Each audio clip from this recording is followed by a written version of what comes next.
오늘 오전 전국 곳곳에서 행정 전산망이 마비되면서 주민들이 불편을 겪고 있습니다. 주민등록 등본 같은 각종 서류 발급이 2시간 가까이 중단되고 있습니다. 에이펙 정상회의 참석차 미국을 방문하고 있는 윤석열 대통령이 일본 기시다 후미오 일본 총리와 만났습니다. 올해 들어 7번째 한일 회담입니다. 한미일 정상도 별도로 만나 사진 촬영을 진행했습니다. 인적 쇄신 요구로 신경전을 벌였던 국민의힘 김기현 대표와 인유한 혁신위원장이 오늘 40분가량 회동했습니다. 용태론을 고리로 한 갈등을 봉합할 수 있을지 주목됩니다. 민주당에서 개별적으로 목소리를 내오던 대표적 김영계 4인방이 공식 모임을 꾸리고 세력화에 나섰습니다. 탈당 가능성을 논의하진 않았지만 요구가 받아들여지지 않는다면 다른 선택을 할 수도 있다고 친명 지도부를 압박했습니다. 부당한 합병과 회계부정 의혹으로 3년 넘게 재판을 받아오던 이재용 삼성전자 회장의 결심 공판이 진행되고 있습니다. 이 회장은 공판에 출석하면서 취재진의 질문에는 아무 답을 하지 않았습니다. 다시 초겨울 추위가 찾아오면서 서울에는 한두 시간 안에 첫눈이 내릴 가능성이 있습니다. 오후부터는 전국적으로 눈이 내리는 가운데 제주에는 10cm가 넘는 눈이 내려 쌓이면서 첫 대설경보가 내려졌습니다. 뉴스앤 이슈 잠시 후에 시작합니다. 시청자 여러분 안녕하십니까? YTN 뉴스앤 이슈 시작합니다. 오늘 오전 전국 곳곳에 있는 행정복지센터 전산망이 마비돼 주민들이 불편을 겪고 있습니다. 행정안전부는 공무원들이 국가정보자원관리원에 로그인할 때 문제가 발생한 것으로 보고 있습니다. 취재기자 연결해 보겠습니다. 최기성 기자. 네, 전국부입니다. 네, 몇 시부터 문제가 발생한 겁니까? 네, 오늘 오전 10시쯤입니다. 전국 행정복지센터 등에서 주민등록 등본 같은 각종 서류 발급이 중단되면서 업무가 지연되고 있습니다. YTN으로도 제보가 쏟아지고 있습니다. 서울을 비롯한 전국 곳곳에선 시스템 오류로 인해 업무가 지연되고 있다면서 전산장애로 민원 서류 발급이 불가능하다고 안내하고 있습니다. 서울 노원과 마포구뿐 아니라 인천과 경기 화성 등 전국적으로 나타나고 있는 현상입니다. 이에 대해 행정안전부는 국가정보자원관리원에 공무원들이 로그인할 때 검증하는 경로에서 문제가 발생했다고 보고 있습니다. 공무원용 인증서를 통해 로그인해야 하는데 인증서를 검증하는 기능에 장애가 생긴 겁니다. 서버의 문제인지 네트워크의 문제인지는 확인 중입니다. 10시쯤에는 시도와 시군구 모두 업무가 중단됐고 조금 전인 10시 50분쯤부터는 서울과 경기, 인천과 광원을 제외한 지자체는 대부분 접속이 가능하다고 행안부는 설명했습니다.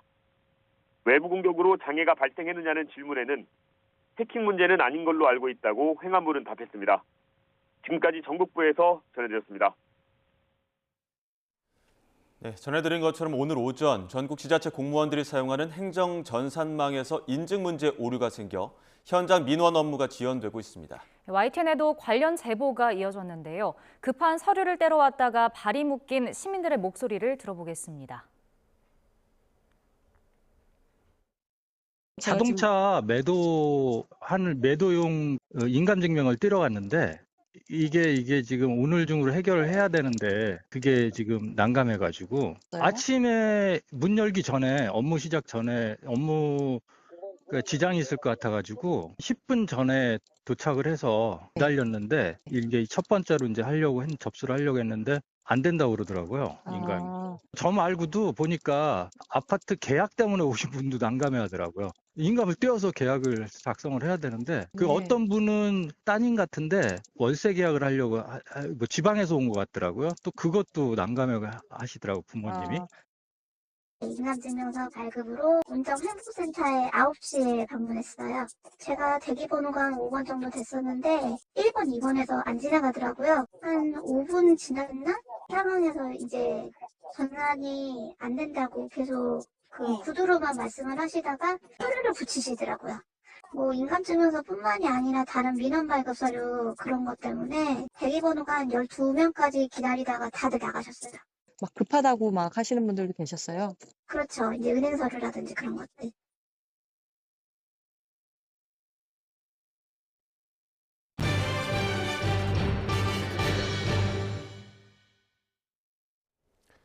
에이펙 정상회의 참석을 위해 미국 샌프란시스코를 방문 중인 윤석열 대통령이 한일 3국 정상과 짧은 만남을 가졌습니다. 에이펙 관련 일정도 이어지고 있는데 윤 대통령과 시진핑 중국 국가주석이 만나 1분가량 대화를 나누는 모습도 포착됐습니다. 취재기자 연결합니다. 강희경 기자. 네, 샌프란시스코입니다. 네, 에이펙 정상회의에서 한미일 정상이 별도로 만났다고요?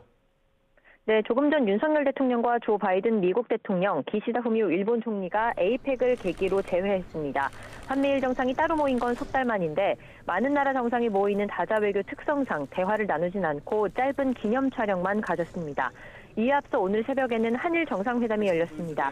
윤 대통령과 기시다 총리가 회담한 건 지난 9월 G20 정상회의를 계기로 인도 뉴델리에서 마주 앉은 이후 2달여 만이고 올해에만 7번째입니다. 윤 대통령은 모두 발언에서 한일 관계 흐름이 긍정적으로 이어지고 있어서 기쁘다며 특히 지난 3월 셔틀 외교 복원 당시 약속한 정부 간 협의체가 100% 복원됐다는 점을 강조했습니다. 기시다 총리는 세계를 분열과 갈등이 아닌 협조로 이끄는 과정에 양국이 협력할 수 있을 거라면서 세계의 역사적 전환점에서 한국과 일본은 파트너로 협력할 수 있다고 화답했습니다. 직접 들어보겠습니다. 지난 3월 방일시 합의한 모든 정부 간 협의체가 이제 100% 복원이 됐습니다. 각 분야에서 양국이 긴밀히 소통할 수 있도록 文化などさまざまな分野で日韓の協力を動かしてきました。この歩みをさらに前に進めたいと思っています。 윤 대통령과 기시다 총리는 내일도 스탠퍼드대를 방문해 좌담회에 함께 참석할 예정인데요. 한일과 한미일의 첨단 기술 분야 협력을 주제로 대화를 나눌 전망입니다.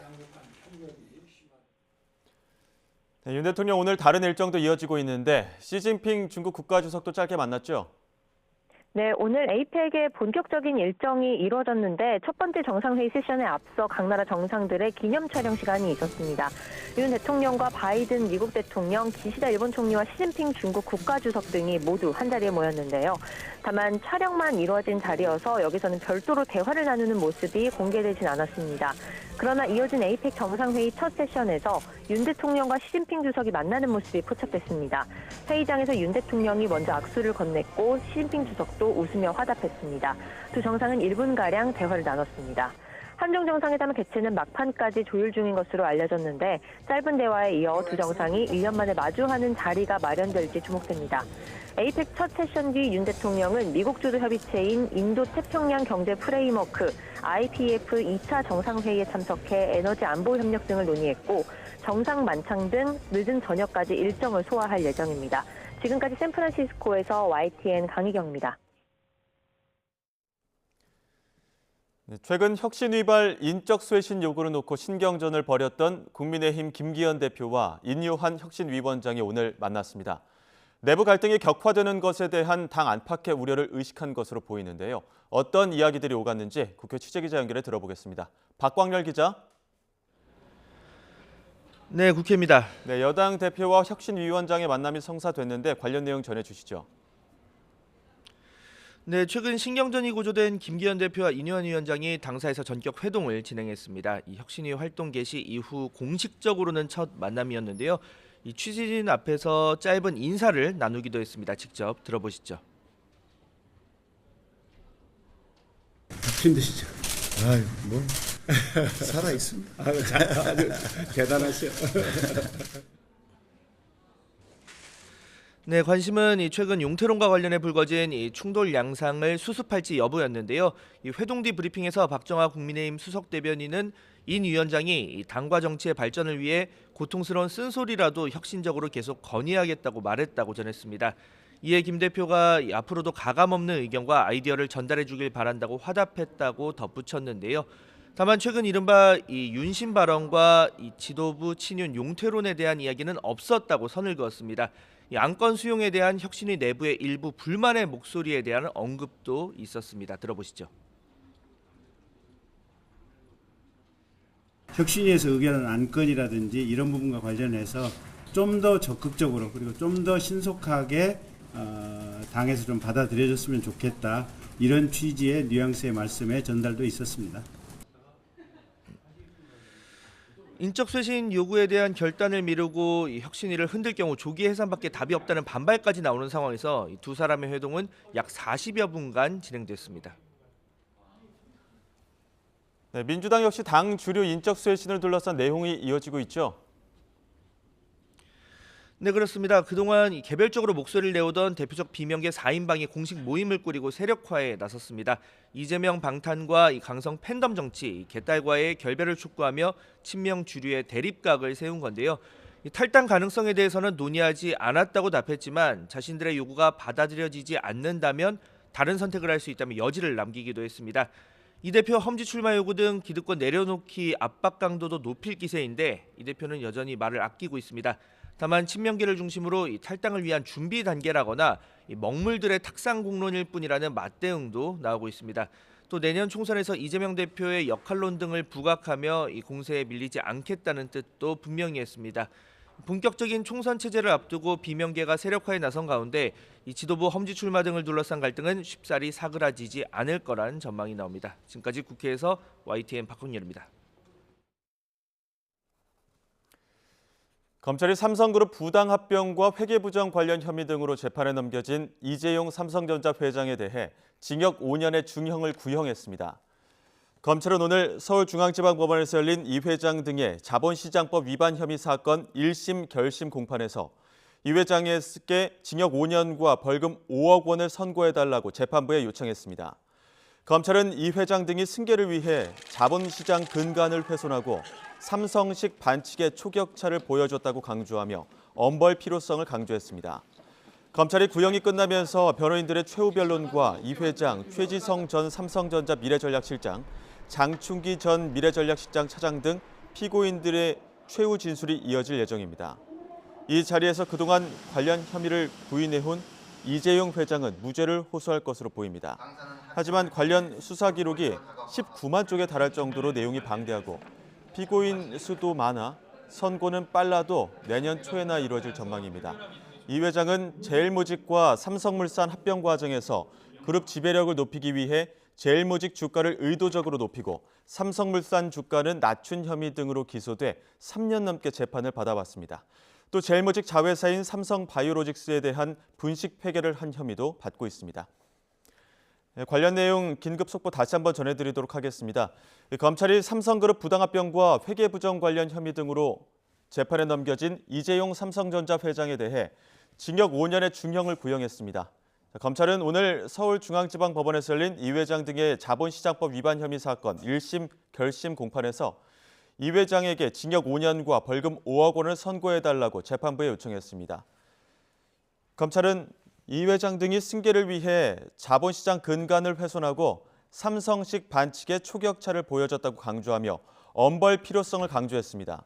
검찰이 구형이 끝나면서 변호인들의 최후 변론과 이 회장, 최지성 전 삼성전자 미래전략실장, 장충기 전 미래전략실 차장 등 피고인들의 최후 진술이 이어질 예정입니다.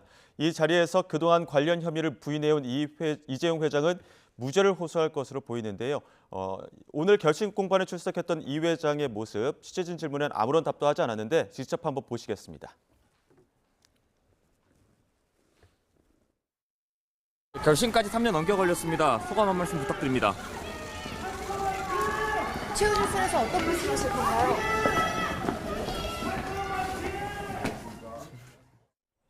네, 다음 소식입니다. 우유와 빵, 라면 등 먹거리 가격을 줄줄이 인상했던 식품업계가 3분기 깜짝 실적을 내며 두둑한 지갑을 챙겼습니다.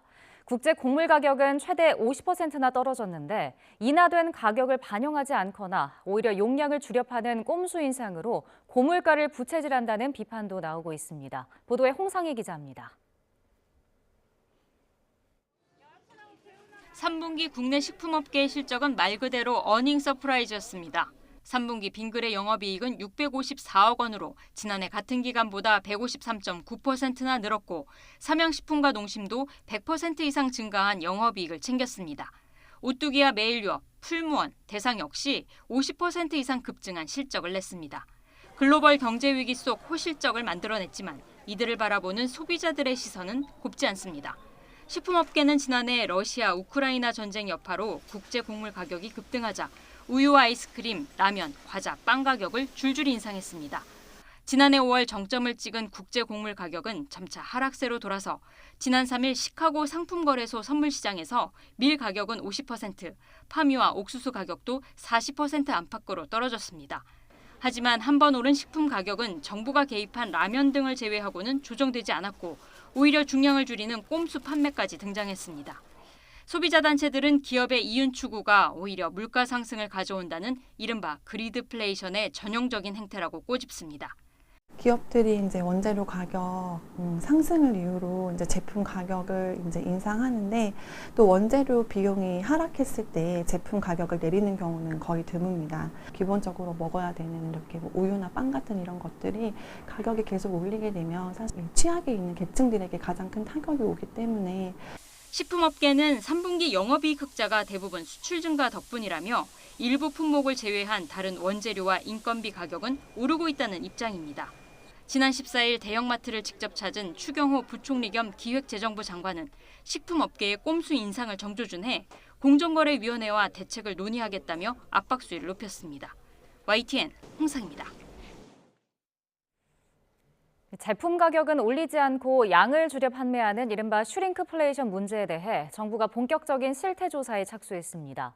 용량 축소 등을 통한 편법 인상을 엄중한 문제로 보고 소비자의 알 권리를 높일 수 있는 구체적인 방안을 조속히 마련하기로 했습니다. 취재기자 연결합니다. 오인석 기자. 네, 오인석입니다. 네, 자세한 내용 전해주시죠. 네, 식품 물가가 치솟은 가운데 정부가 슈링크플레이션에 대해 본격적인 실태 조사에 나서기로 했습니다. 슈링크플레이션은 양을 줄인다는 뜻의 슈링크와 물가 상승을 뜻하는 인플레이션의 합성어로 가격은 그대로 두거나 올리면서 제품 용량을 줄이는 꼼수 인상을 의미합니다. 정부는 오늘 오전 김병환 기획재정부 차관 주재로 부처별 물가 안정 대응 상황 점검 회의를 열었습니다. 김 차관은 슈링크플레이션에 대한 우려가 많다며 정직한 판매 행위가 아니며 소비자 신뢰를 저해할 수 있기 때문에 정부도 중요한 문제로 엄중히 인식하고 있다고 밝혔습니다. 그러면서 우선 이번 달 말까지 한국소비자원을 중심으로 주요 생필품 실태 조사를 진행하고 신고센터를 신설해 관련 사례에 대한 제보를 받겠다고 말했습니다.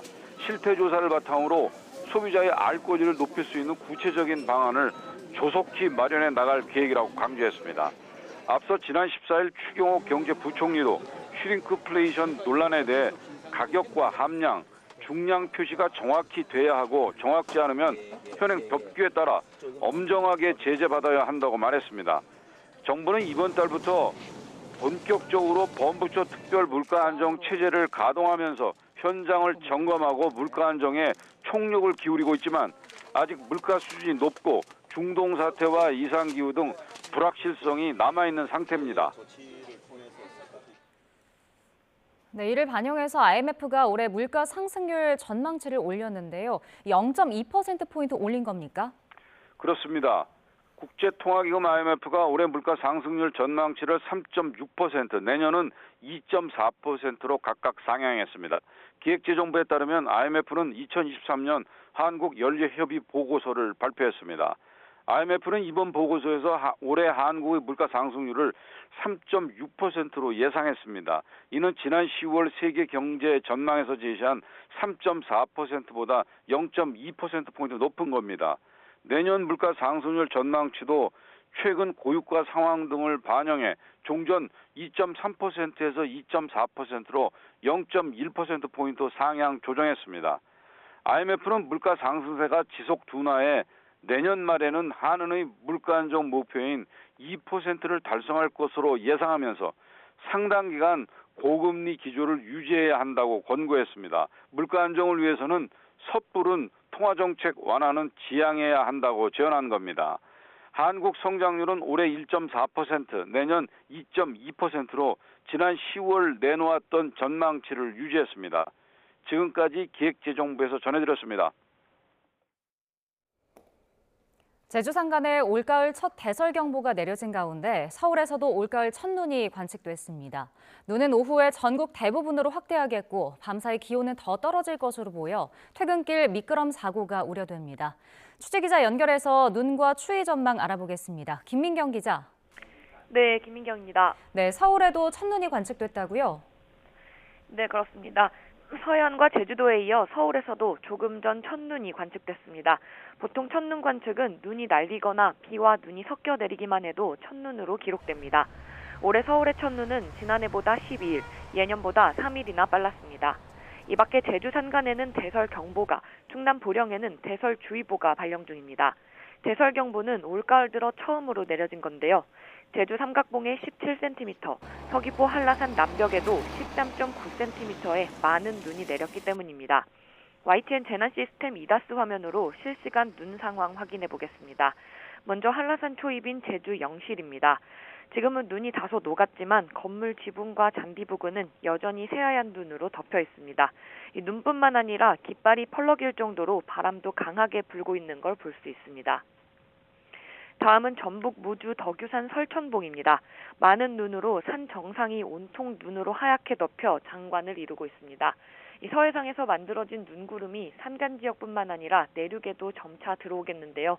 내일 오전까지 대설경보가 내려진 제주 산간에는 최고 15cm 이상, 전북 동부에도 10cm 이상의 눈이 내리겠습니다.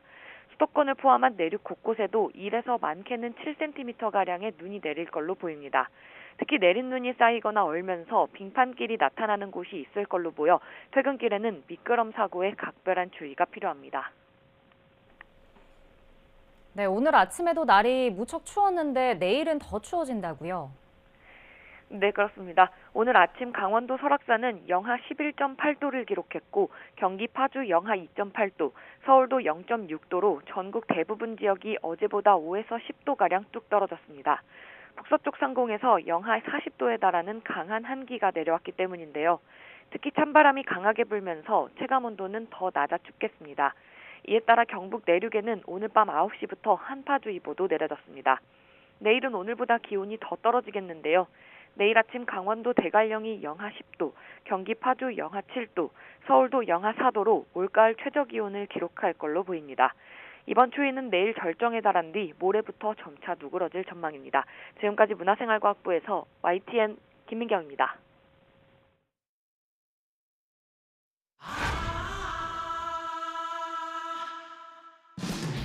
당 지도부 및 중진, 대통령과 가까이 지내는 의원들은 총선 불출마를 선언하거나 받아들이면 살고 안 받아들이면 패망의 길로 가는 거예요. 굉장히 단도적으로 말씀드리면은 우유를 마실래 아니면 매를 좀 맞고 우유를 마실래. 일부 위원의 급발진으로 당의 리더십을 흔들거나 당의 기원을 겉들어뜨리는 것은 하지 않아야 돼.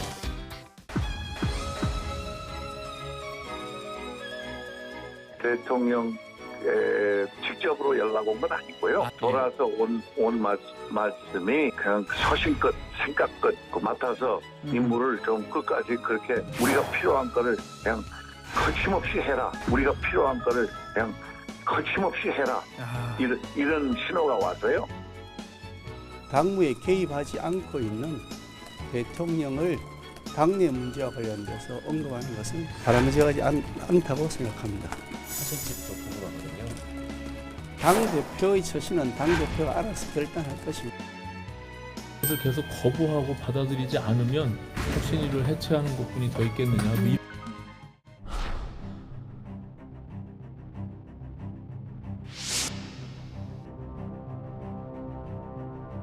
힘드시죠? 살아있습니다. 취지에 대해서 굉장히 존중을 하고 있고, 다만 어제 말씀드린 것처럼 절차와 논의 기구를 거쳐야 되는 불가피한 상황이 있기 때문에 혁신위에서 의견한 안건이라든지 이런 부분과 관련해서 좀 더 적극적으로, 좀 더 신속하게 당에서 좀 받아들여졌으면 좋겠다.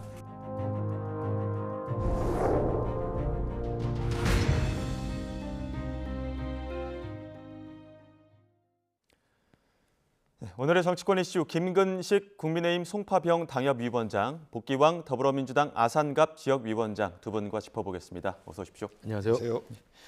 일단 김기현 대표와 인요한 위원장의 회동부터 짚어보겠습니다. 두 분의 표정 어떻게 보셨습니까? 네, 뭐 사실 제가 알기로는 인요한 위원장과 김기현 대표가 수시로 소통하고 비공개적인 비공식적인 만남을 수시로 하고 있는 것으로 알고 있습니다. 다만 오늘은 이제 갈등이 좀 있다고 하는 이제 세간의 언론 보도가 나온 뒤에 공개적인 모임을 했다는 면에서 좀 눈길을 끄는 것일 뿐이지 수시로 소통을 했다는 말씀을 드리고요. 오늘도 아마 그렇기 때문에 지금 수면 위로 올라왔던 이른바 이 윤심 논란, 그리고 당대표 쪽에서 이른바 급발진에 대한 우려, 그리고 혁신위 쪽에서 왜 우리가 우리가 권고한 안건을 지도부에서 적극적으로 받지 않느냐, 이런 좀 불편, 이런 것들이 좀 서로 수면 위에 올려놓고 이야기를 했던 것으로 보이고요. 저는 잘 정리가 되었을 거라고 생각합니다. 속에 있는 깊은 이야기를 다 나눌 수는 없었겠지만 어찌됐든 지금 사후의 대변인이나 이 김경진 혁신위 대변인의 이제 전언으로 보면 혁신위에서 의결한 안건을 당 지도부가 좀 더 적극적으로 봤으면 좋겠다, 이런 얘기가 나오고 있고, 또 인요한 위원장이 아마 이 만남 이전에 그래도 또 만남의 과정에서도 이야기가 나온 것으로 알고 있는데 계속 쓴소리는 우리가 할 것이다, 이런 이야기가 나오고 있는 것으로 봐서는 여전히 인요한 혁신위의 큰 흐름에 김기현 당대표가 좀 그 힘을 실어주는, 그리고 김기현 당 지도부와 인요한 혁신위가 같이 윈윈할 수 있는 어떤 가능성을 좀 타진해보고 모색하는 자리가 아니었나, 저는 그렇게 평가를 해봅니다. 김기현 대표 첫 한마디가 힘드시죠? 이렇게 물었단 말이죠. 인요한 위원장 뭐가 제일 힘들까요? 인요한 위원장은 어쨌거나 지금 뭐 칼을 휘두르는 사람이다 보니까 여러 사람이 다 불편하겠죠. 하지만 인요한 위원장의 혁신위원장으로 활동에 대해서 여야가 모두가 다 긍정적인 시각으로 보고 있는 것 같습니다. 다만 혁신의 대상이 되는 사람들은 몹시 불편한 거죠. 몹시 불편한 사람 중에 한 사람이 김기현 당 대표가 된 것 아닙니까? 직접적으로 불출마 또는 험지 출마를 요청을 했고, 여기에 대해서 아무런 말이 없다가 지난 3일 동안 김기현 대표와 인요한 위원장의 갈등이 마치 뭐 불거지는 것처럼 이런 것들이 나오다 보니까 오늘 두 분이 만났는데요. 김기현 대표가 그랬습니다. 전권을 주겠다고 혁신위원장에게. 그래놓고 나서 지금의 어떤 뉘앙스는 적당히 타협하면서 혁신합시다 라는 거거든요. 그러니까 대변인들의 말을 해석을 해보면 절차와 논의 기구가 있는데 왜 절차도 무시하고 예를 들어서 공관위에서 할 말을 왜 혁신위에서 하느냐, 이런 말이거든요. 불만이 담겨져 있는 거예요. 여기에 대해서 그 혁신위의 김경진 그 대변인은 좀 적극적으로 혁신의 안을 받아달라, 그리고 앞으로도 계속해서 쓴소리하겠다, 이런 말 아니겠습니까? 그래서 여전히 갈등은 해결이 되지 않은 모양인데, 지난 3일 동안 그 대표와 그 혁신위원장 간의 갈등이 이렇게 불거지면서 우리 좀 갈등 없이 합시다 라는 건데, 그 순간에 혁신의 동력은 떨어지는 것 아니겠습니까? 그래서 혁신을 중심으로 봤을 때 오늘 당대표와 혁신위원장의 만남은 그다지 적절해 보이지 않는다라는 생각을 좀 갖고 있습니다. 그 비공개 면담으로 또 이어지긴 했었을 텐데, 그 면담 안에서 가장 좀 쟁점이라고 해야 될까, 두 분의 어떤 의견 차가 심했던 것이나 아니면은 두 분이 가장 오래 시간을 할애했던 내용이 있다면 어떤 게 있을까요? 지금 각 대변인 양쪽, 그러니까 당의 수석 대변인하고 혁신위 대변인이 이제 브리핑을 했을 때 그 양쪽의 이제 일종의 요구, 일종의 의견이 좀 전달이 간접적으로 된 거죠. 박정아 수석 대변인은 당의 공식 의결 기구와 절차가 있다. 그것을 최대한 감안해서 우리가 혁신위의 의견을 존중하겠다는 이야기고요. 그다음에 이제 이 김경진 혁신위 대변인은 혁신위가 의결한 안건에 대해서는 좀 더 적극적으로 당이 받아달라 이야기였기 때문에 저는 그 두 말 사이에는 일정 정도의 저는 합의점이 있을 수 있다고 봐요. 혁신위라고 하는 건 본래 의결 기구가 아니지 않습니까? 그냥 비상설 기구로서 혁신위에서 이러이러한 것들 했으면 좋겠다라는 권고 의견을 의결하는 겁니다. 이 안건을 최고위에서 의결해 달라라고 보내는 거거든요. 그래서 지난 1호 안건 같은 경우 징계 취소를 건의해서 의결해서 보내니 징계 취소를 최고위에서 수인한 거거든요. 그런 식으로 하는 거기 때문에 그다음에 이제 2호 혁신안이 바로 이제 이 불출마, 험지 출마라고 하는 권고 아니었는데 이것도 공식 그 의안으로 채택된 건 아닙니다. 그냥 개인적인 비공식적인 이제 권고로 된 건데 이걸 놓고 당 지도부에서는 공식적인 절차를 밟아서 하겠다는 이야기이기 때문에 저는 아직은 서로 간에 봉합되거나 합의할 수 있는 여지가 남아 있다고 보고요. 저는 이게 지금 뭐 사실 엊그저께 이준석 전 대표가 비대위원장 이야기를 띄우면서 이게 갑자기 좀 갈등이 좀 심화됐다고 생각하는데 예. 지금 이뇨한 혁신위와 김기현 당 지도부 사이에는 사실은 같이 유인할 수밖에 없는 공동운명지대 성격이 강해요. 예. 왜냐하면 이뇨한 혁신위가 폭망하거나 성과 없이 망해버리면 김기현 지도부도 사실은 힘들어집니다. 예. 그래서 둘 다 살아야 되는 상황이기 때문에 혁신위도 성공하고 김기현 대표도 성공할 수 있는 이런 길을 찾아야 되고 그렇기 때문에 비대위라는 이야기가 너무 성급하게 나온 거예요. 비대위는 당대표를 내려놔야만 가능한 거 아닙니까? 예. 그러나 혁신위에서 권고했던 내용은 당대표직 사퇴가 아니고요. 험지 출마, 불출마, 선당우사, 희생 이런 거잖아요. 예. 그렇기 때문에 그 둘 사이에는 저는 제로섬 게임으로 해서 한쪽이 죽어야만 끝나는 게 아니라 둘 다 체면을 살리면서 긍정적인 당의 혁신의 방향으로 갈 수 있는 여지는 남아있다. 예. 다만 당 지도부나 당 중진들이 좀 저항하는 모습을 보인다고 한다면 혁신의 큰 흐름은 지금 민심을 타고 있기 때문에 그 민심의 큰 방향에 당 지도부가 어떻게 순응하느냐 그리고 예. 서로 간에 체면을 살리고 서로 간에 유인할 수 있는 그런 모양새를 앞으로는 남은 기간에 만들어내지 않을까 저는 기대를 그렇게 해봅니다. 지도부와 혁신위가 약간 속도차가 좀 있지 않았습니까? 그렇죠. 오늘 만남 이후에는 어떤 지도부와 혁신위 그 속도가 좀 맞춰질까요? 혁신위가 할 수 있는 일이 앞으로 얼마나 있겠습니까? 오는 12월 12일 날이 다음 총선 후보자들의 예비 등록하는 때예요. 그러면 예. 혁신위가 그 전까지는 대강의 활동을 마치고 그때부터 12월 24일까지 활동 기간이니까 그때는 이제 활동을 정리하는 기간일 텐데 앞으로 뭐 4.5 혁신안이 그 용산에서 근무했던 사람들 전략 공천을 못하게 하겠다 뭐 이런 말이 나오고 있지 않습니까? 예. 근데 1호 대사면 혁신이 사실상 이게 잘못된 거예요. 그러니까 김재원 최고위원에 대한 사면만 긍정적으로 이루어졌는데 이것은 결국은 과거를 향한 통합의 사면 아니냐 이런 비판이 있는 것이고 그다음에 이준석, 홍준표 대상됐던 두 분 같은 경우는 강력 반발하고 있고 이준석 대표 입장에서는 아니 나의 정치 행보에 대해서 일부러 찬물 끼얹으려고 하는 것 아니냐. 그러니까 결국은 혁신이 아니라 정치적 셈법만 깔려 있는 첫 번째 혁신안 아니었느냐라는 비판인 거고 두 번째부터 뭐 중진의 험지 출마나 이 부분은 김기현 대표부터 해서 덜컥 막혀 있는 것이고 장제원 의원은 버스 90대 동원해 가면서 세력으로 반발하고 있는 것이고 그래서 지금까지 쭉 보면 한 내용이 없다라고 봐야 돼요. 그래서 굉장히 소리만 요란한 그 혁신인데 앞으로 이루어질 여러 혁신안들이 이 당에서 받을 수 있는 내용이어야 되는데 예를 들어서 김기현 대표의 어떤 결단 이거는 12월 24일까지 나올 수 있는 게 아니에요.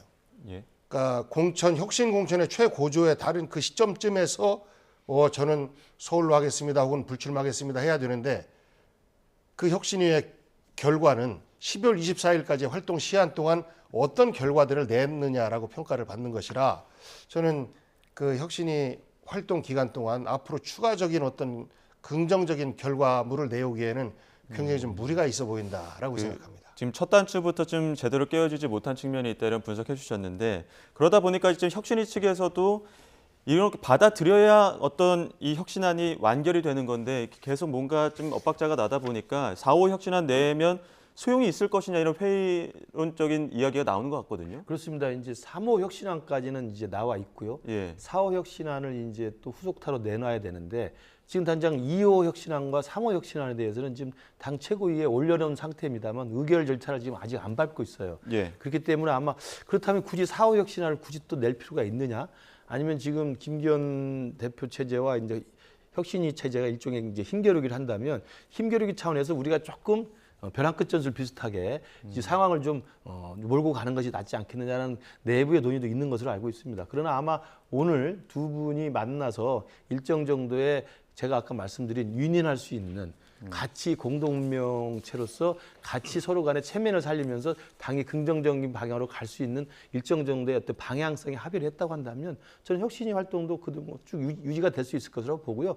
다만 혁신위가 12월 24일까지로 활동 기한이 있고 그 사이에 얼마나 더 많은 안을 내놓을지 모르겠습니다만 국민들에게 보여지는 것은 사실은 중요한 변화의 상징적인 장면들이거든요. 그러니까 예컨대 우리 복경 비서관님께서는 이게 징계 취소가 별 효과가 없었다고 말씀드립니다만 물론 이제 당사자가 반발했으니 그렇게 평가할 수 있지만 전체 국민이 봤을 때는 이른바 이준석 대표 징계 파동이 지금 가장 욕을 먹고 있는 수직적 당정 관계 그다음에 대통령한테 말 한마디 못하는 이 수동적인 당, 이 부분에 대해서 사실은 이걸 다시 원점으로 돌려놓고 예. 당이 정상적인 당정 관계로 가겠다라는 사실은 원천 무효 취소 징계 취소 결정이잖아요. 그렇게 보기 때문에 국민들은 변화의 조짐으로 좀 해석할 수 있는 여지가 있고요. 예. 그다음에 이제 국민들이 봤을 때 가장 상징적으로 변화하고 있다. 국민의힘이 강서구청장 패배 이후에 좀 변화하고 있구나, 혁신하고 있다는 걸 보이는 것은 바로 그런 당 지도부나 중진들이나 친윤이라고 불리는 분들이 사실은 당을 이렇게 만들어놨다는 핵심적인 책임을 지는 분들 아니겠습니까? 예. 그런 분들부터 희생하고 선당우사하는 모습을 요구하고 있기 때문에 많은 사람이 저는 다 거기에 부응할 필요는 없다고 봐요. 국민들이 느낄 때는 상징적인 장면들이 필요하니까 그분들에 대한 당사자들이 좀 시간을 두더라도 어떤 결론을 내릴지, 어떤 결단을 내릴지에 따라서 국민들의 평가는 좀 나올 거라고 봅니다. 예, 그 평가라는 자체도 어쨌든 시간이 좀 필요한 단계이다 이렇게 말씀해 주셨는데 이런 가운데 그 한동훈 법무부 장관 오늘 그 대구 방문합니다. 네. 뭐 법무부의 그 정책 그 공식 어떤 일정 때문에 방문을 한다고는 하는데 지금 이 타이밍에 그 대구를 방문하다 보니까 혹시 그 대구 민심을 좀 확인할 수도 있지 않을까 이런 이야기들도 관측들도 나오는데 여기에 대해서 어떻게 보십니까? 아마 총선 출마 쪽으로 가닥을 잡은 것 아니냐라고 뭐 누구든지 쉽게 예측을 할 수 있을 것 같아요. 그동안에는 그 배우자분 활동도 전혀 안 보이다가 뭐 제대로 찍은 그 7-8장의 사진이 이제 언론사에 배포가 되고 하는 거 보면 한동훈 띄우기를 본격적으로 하고 있구나라는 느낌을 가질 수밖에 없어요. 거기에다가 이제 지방 행보 보수의 심장이라고 얘기하는 대구로 이제 간다라고 하는 것 자체가 하나하나가 다 한동훈의 정치적 행보를 준비하는 것으로 읽혀질 수밖에 없는 것 아니겠습니까? 그래서 기본적으로 리틀 윤석열이면 보수의 심장인 대구에서부터 먼저 지지를 받아야 되는데 거기에서 박수 받고 올라오면서 총선 체제의 중심의 인물로 그래서 총선을 승리로 이끌어 나가면 그 다음번 총선에서 당선된 사람들이 다음번 대통령 만드는 역할을 또 하거든요. 네. 그렇기 때문에 굉장히 중요해요. 여당이든 야당이든 간에 그런 역할을 하는 준비를 하고 있는 것 아닌가. 본인은 뭐 그 배우자의 사진을 언론에 배포한 적 없다라고 부인합니다만 본인 모르게 누가 보이지 않는 손이 작동했든지 간에 뭐 의도적으로 이런 일정들을 짜는 것 아닌가라고 읽혀지기 딱 좋습니다. 그 일각에서는 지금 그 법무부 장관 후임 인사 검증도 진행되고 있다 이런 또 일부 보도도 나오고 있어서 동의하시는 부분이 있습니까? 그건 뭐 확인해 봐야 되겠죠. 근데 이제 그 총선을 앞두고 있고 만약에 총선에 차출돼서 내년 선거에 투입돼야 될 국무위원 장관들이 있다고 한다면 연말이나 연초에는 사실은 내보내야 되는 게 맞거든요. 예. 이 일정상으로. 그렇기 때문에 이미 이제 뭐 원희룡 장관이라든지 몇몇 장관들은 사실은 다시 당에 복귀해서 중요한 우리 당의 자산이기 때문에 출마를 해야 되는 게 사실 기정사실입니다. 그렇다고 한다면 연말 연초 개각의 요인은 있는 겁니다. 그 개각의 요인이 있는데 거기에 그러면 한동훈 법무장관도 개각에 돼서 예. 당의 어떤 그 부름을 받고 출마할 수 있을 것인가에 대한 자연스러운 뭐 관심이 좀 생긴다고 봅니다. 그렇기 때문에 그건 뭐 한동훈 장관이 총선 출마가 확정됐다라고 보는 건 아직은 좀 섣부른 예측 같고요. 다만 지금의 상황에서 한동훈 장관은 법무부 장관으로 활동할 당시에도 이미 민주당 전체 의원들과 함께 강대강으로 부딪히면서 나를 세워서 팽팽하게 싸워왔고 예. 민주당 의원들에 대해서 굉장히 그 강하게 어필해 왔기 때문에 저는 내년 총선이 결국 민주당과 우리 국민의힘 사이에 정말 한판 승부라고 한다면 거기에서 선봉에 쓸 수 있는 충분한 정치적 환경은 마련돼 있죠. 그렇기 때문에 저는 한동훈 장관이 출마를 할지 안 할지 아직 결정했는지는 모르겠습니다만 흐름에서 정치적 흐름의 여건으로 본다면 출마를 할 수밖에 없는 상황으로 가고 있는 건 좀 맞아 보입니다. 예. 다만 그걸 연말 연초에 개각과 함께 대통령이 어떻게 결정을 할지 그리고 한동훈 장관은 어떻게 쓰임새로 당에서 부름을 받을지 이건 아마 전체적인 혁신위와 당 지도부와 사이 관계 그다음에 내년 공천의 큰 윤곽들 이런 것과 아마 맞물려서 크게 그림을 다시 그려야 될 것으로 보입니다. 그 한동훈 뭐 첨언하실 부분 있습니까? 그 한동훈 장관이 만약에 출마를 한다라고 하면 한동훈 법무부 장관은 원희룡 국토부 장관, 추경호 기재부 장관 뭐 이런 분들은 이미 출마가 확실시 되는 분들 아니겠습니까? 그러면 인사청문회를 또 해야 돼요. 그러니까 지난번 강서구청장 보궐선거 이후에 윤석열 대통령이 반성한다라고 말씀하셨고 이 반성이라고 하는 것은 국민의 목소리를 듣는 것과 더불어서 야당의 목소리를 협치의 입장에서 듣는 거거든요. 그런데 인사청문회는 대통령 지지도를 떨어뜨리는 데 역할을 해요. 늘 그래 왔어요. 100% 국민 입맛에 맞는 국무위원 후보자를 찾기가 만만치 않거든요. 그런데 인사청문회를 총선 직전에 한다라는 것 아니겠습니까? 그러면 야당에서 부적격 의견을 낸다 하더라도 또 임명 강행하겠다라는 거예요. 만약에 임명을 보류하거나 낙마시키고 그러면 더 치명적인 타격이거든요. 그래서 강서구 청장 선거 끝나고 나서 반성하는 국정 운영의 모습을 보이지 않고 있구나. 여전히 고집하고 야당이 그 다수 의석을 가지고 횡포 부린다라는 프레임으로의 총선을 짜려고 하는 것 아닌가라는 생각이 들어서 다소 좀 걱정스럽습니다. 대치 전국 속에서 대치하는 총선으로의 의도된 계획을 준비하고 있는 것 아닌가? 그 속에서 한동훈이라고 하는 리틀 윤석열을 주자로 내보내려고 하는 것 아닌가? 뭐 이런 해석이 다소 국정 운영을 하는 데 있어서는 걱정스러운 부분이다라는 생각이 좀 듭니다. 예, 근데 또 이 한동훈 장관의 대구 방문을 이준석 전 대표는 어떻게 바라보고 있을까? 이 부분도 조금 주목되고 있는 것 같은데 이준석 전 대표의 어떤 신당 창당에 대해서 오늘 아침 인터뷰 내용도 있습니다. 조정훈 시대전환 의원이 이게 신당 창당보다는 나를 붙잡아달라라는 어떤 절규로 들린다 이런 이야기를 해서 이 이야기 듣고 다시 두 분 의견 나누도록 하겠습니다. 이준석 대표님은 지금 뭐 한동훈 장관 카페 깔고 있다 이런 예측하기보다 신당 만들기 위한 법적 요소가 뭔지 당원 모집해야 될 때라고 생각하고요. 제발 나를 붙잡아줘 뭐 이런 것 같아요. 오히려 붙잡아달라는 절규처럼 들리세요? 이미 헤어질 결심을 하고 행동하는 분들은 미련 같지 않습니다.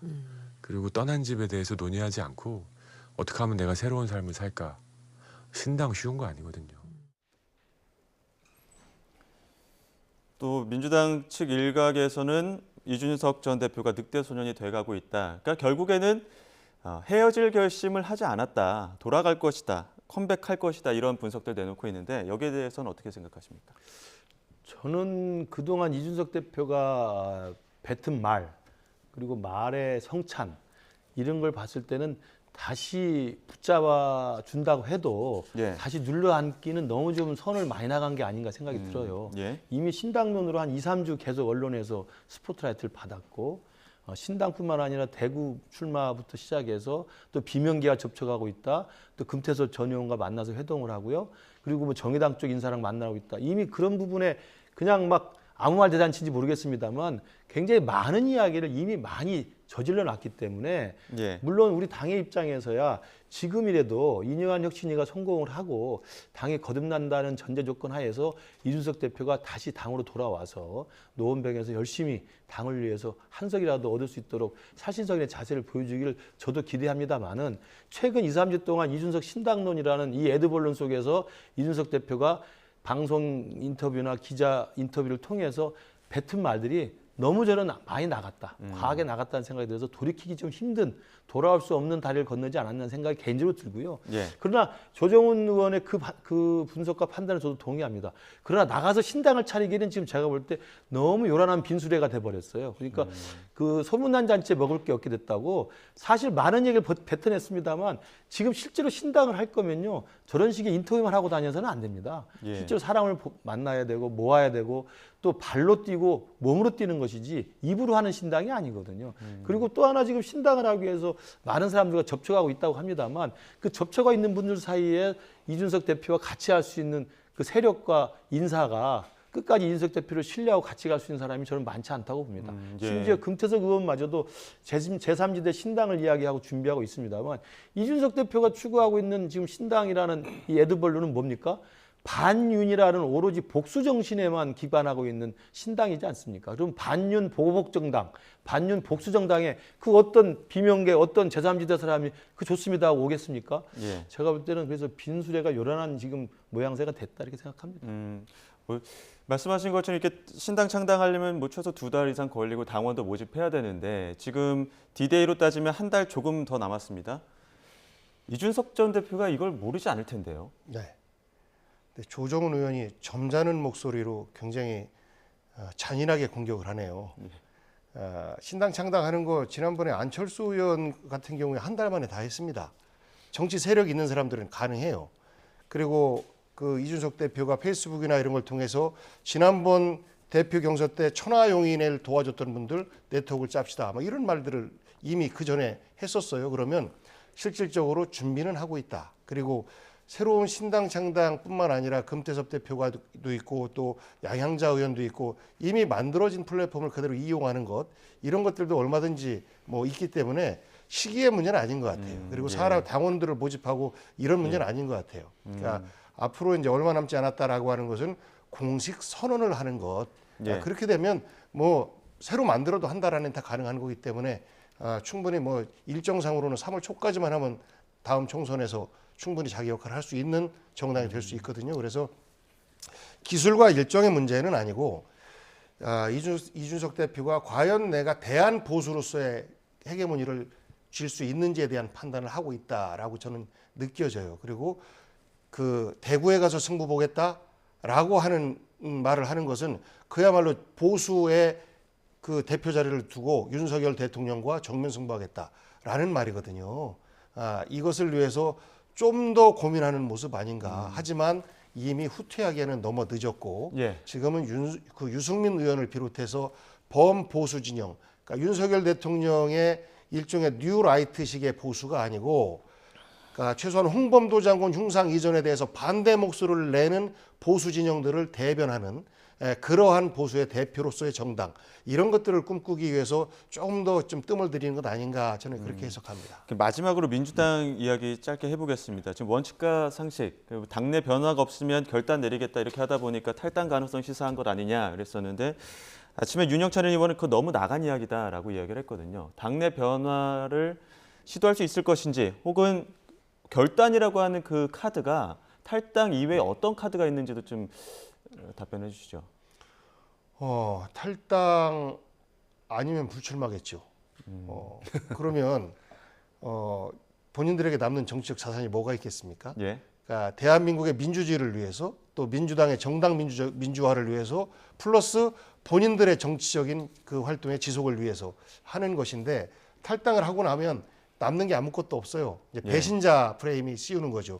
과거에 문재인 대통령이 야당 대표 때 김한길 의원이나 안철수 의원이 문재인 사당 만든다, 사당화 되었다라고 하면서 끊임없이 공격을 했고 지금은 정치에 반대 진영이 가 있는 것 아니겠습니까? 그런 것처럼 이 네 분들도 나중에 그런 결과가 보여지거든요.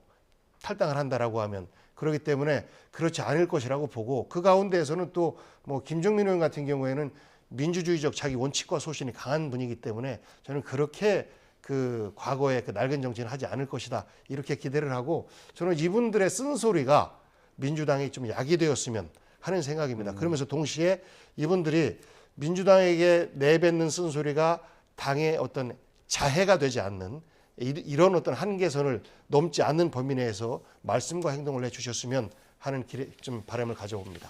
한쪽에서는 신당 혹은 또 한쪽에서는 탈당 가능성까지 여러 관측들 두 분과 한번 짚어봤습니다. 지금까지 김근식 국민의힘 송파병 당협위원장, 복기왕 더불어민주당 아산갑 지역위원장과 함께했습니다. 오늘 말씀 고맙습니다. 고맙습니다.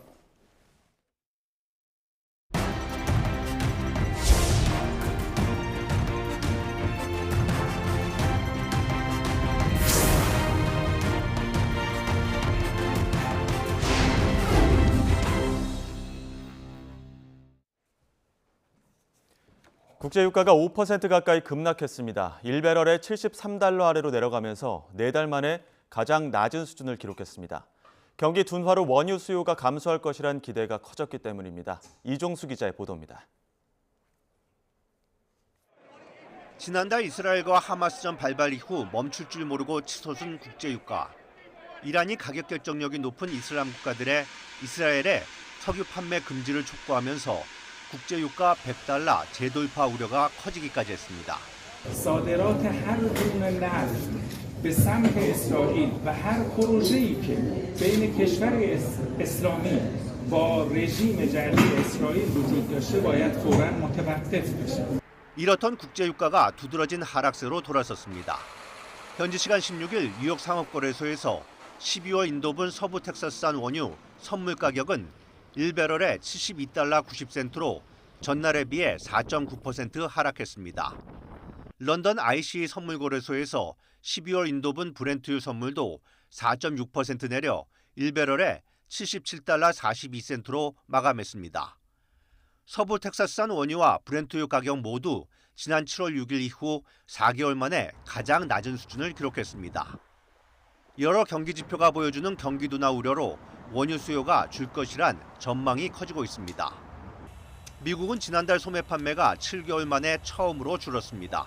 You mentioned that in the last 2 weeks of October, they saw traffic and demand decline more rapidly.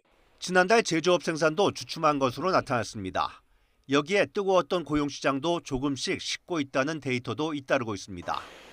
지난 4일 기준 최소 2주 이상 실업수당 신청 건수가 186만 5천 건으로 직전주 대비 3만 2천 건 늘어 8주 연속 상승세를 유지했는데 이는 2년 만에 가장 많은 수치입니다. 여기에 미국이 원유 재고량은 는 반면 수요는 줄었고 중국도 지난달 원유 정제량이 9월에 비해 2.8% 감소해 세계 인류의 경제대국의 수요 둔화도 국제 유가 하락을 이끌었습니다. YTN 정수입니다. 다시 초겨울 추위가 찾아온 가운데 서울에도 첫눈이 관측됐습니다. 현재 서쪽 지방과 제주도를 중심으로 비나 눈이 내리고 있고요. 충남 보령과 제주 산간에는 대설특보도 내려져 있습니다. 눈비는 낮 동안 그 밖에 전국으로 확대되겠습니다. 내일 오전까지 제주 산간에 최고 15cm 이상, 충청과 전북 동부에도 최고 10cm 이상의 많은 눈이 내리겠고요. 서울 등 그 밖의 지역에는 1에서 5cm의 눈이 예상됩니다. 도로 곳곳이 빙판을 이룰 것으로 보여 조심하셔야겠습니다. 여기에 해안가와 산간을 중심으로는 초속 20m 안팎의 강한 바람이 불겠습니다. 해상에는 물결도 거세게 일 것으로 보여 주의가 필요하겠습니다. 오늘 낮 기온은 어제보다 2에서 5도가량 낮아 춥겠습니다. 서울 3도, 대전 7도, 광주 9도가 예상됩니다. 주말인 내일은 서울 아침 기온이 영하 4도까지 떨어지며 올가을 들어 가장 추운 날씨가 찾아오겠고요. 충청 이남의 눈비는 내일 오전까지 이어질 전망입니다. 날씨였습니다. 이어서 뉴스앤이슈 2부가 방송됩니다. 저희는 잠시 뒤에 돌아오겠습니다.